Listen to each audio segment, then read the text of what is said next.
What's up, everybody? This is Jed Johnson from DieselCrew.com, and you know they call me Napalm, and today is the 25th day of the 31 days of Q&A, which means it's Christmas, so I'm doing this a little bit early, and I'm probably going to make it a little bit quick.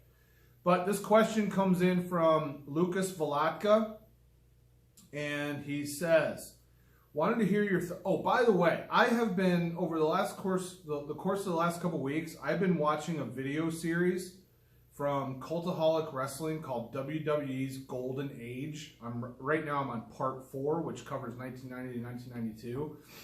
But this thing has been awesome. It even started way back prior to like Hulk Hogan's reign. It was talking about like Bruno Sammartino and Pedro Morales at the beginning. It's absolutely fantastic. So if you're like a classic wrestling fan, especially a WWF fan, you gotta check it out. This is like the best documentary that I've ever seen for a wrestling like documentary highlight reel type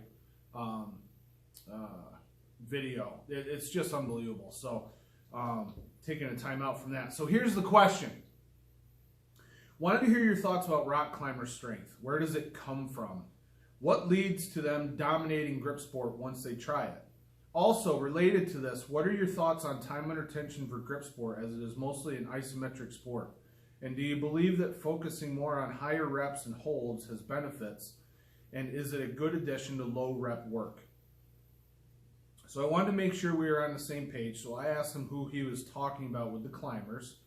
And he listed several people, such as Tanner Merkel, Tammy McClure, Ben Galper, Yves Gravel, Joe Hodgson, Ben Cossey, and I'm sure there's more. I even remember that Gil Gilbert was a climber prior to him getting into grip sport. So where does the strength come from for grip when climbers get into it? Well, they're using their hands already a tremendous amount when they're climbing. So that's where the strength comes from. And I equate this to someone like a heavy manual laborer, like a bricklayer, mechanic, mason, things like that. Lines of work that require a great deal of usage of the hands in their manual labor, as well as intensive strength exhibitions going on in that labor. So when a person has been doing something like this for years, maybe even decades, once they're introduced to grip sport, it's a no-brainer that they should do pretty darn well. My inclination is that most of those guys have pretty big hands as well. Tanner Merkel has pretty big hands. Gil Goodman's hands are just about as big as mine. I haven't met a lot of the other people, as far as never met Tammy, never met Ben. I've met Yves. I don't know what his hand size is like. Don't know about Joe Hodgson or Ben Cossey, but you know, I'm willing to bet that their hands are not small, so they're not walking around with 7-inch hands. Tammy McClure might be. She's a lady, so she's probably got smaller hands. But when you combine years and years of hand-specific training, even if it isn't grip sport training, that hand-specific training is going to lay a foundation of strength. And then when you present people with challenges for their hands, and they've already become accustomed to challenging their hands the way that they have been, it's gonna be a win-win situation for them. You know, think about like strongman competitors. They deal a lot with thick bar in their training. A lot of the handles that they use, whether it's farmer's handles, log handles, they're thicker than the normal barbell. They work with circus bells on the circus bell overhead press. So they have a long amount of time where their hands are already being tested quite a bit. It doesn't necessarily work out the same way for powerlifting though, because they are accustomed more to using just regular size barbells in their training.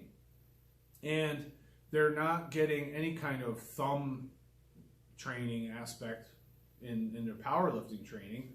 So you don't see the same kind of carryover into automatic excellence from powerlifters that you do in these other sports where their hands are already so strong, and then it's just a matter of getting acquainted with the exercises, and they're able to do impressive things: lift inch dumbbells, lift blobs, things along those lines.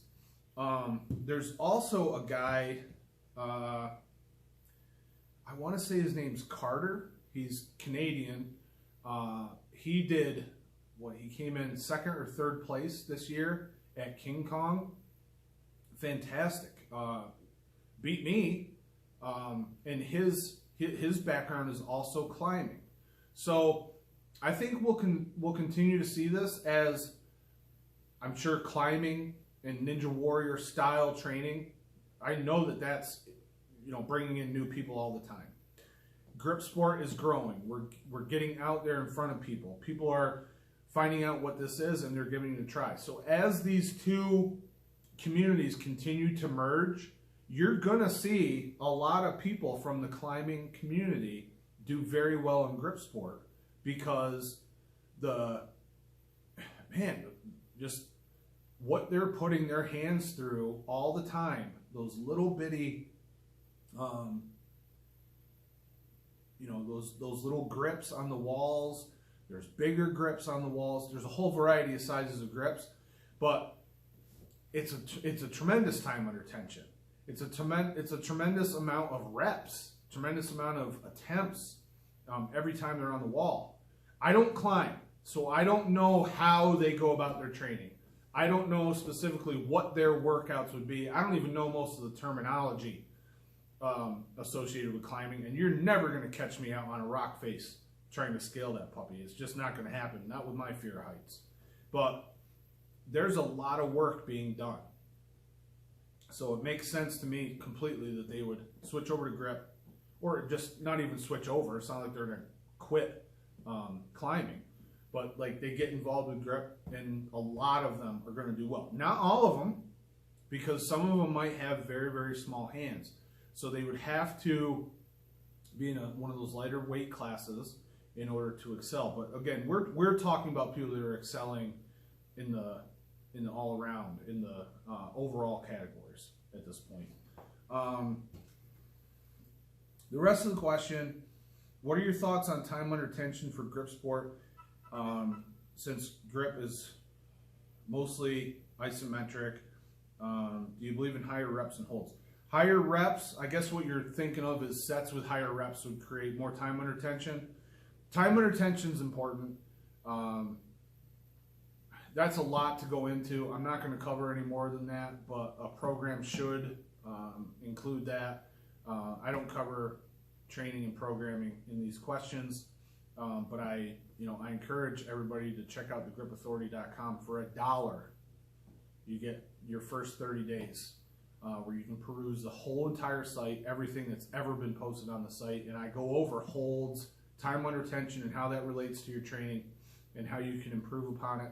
In fact, I have my own specific holding pattern that I use in the training with my online clients. So I'm going to leave that right there. Go to thegripauthority.com, join there for a month. It's $1. But yeah, that was a good question. Thanks for the follow-up information on that when I needed it. And Merry Christmas, everybody. I hope everybody has a fantastic time with their families, their loved ones, the people that are special to them. And I'll be coming back at you with another video real soon. Any other questions? I've still got some saved. If we go past the month, I'll work them in when I can.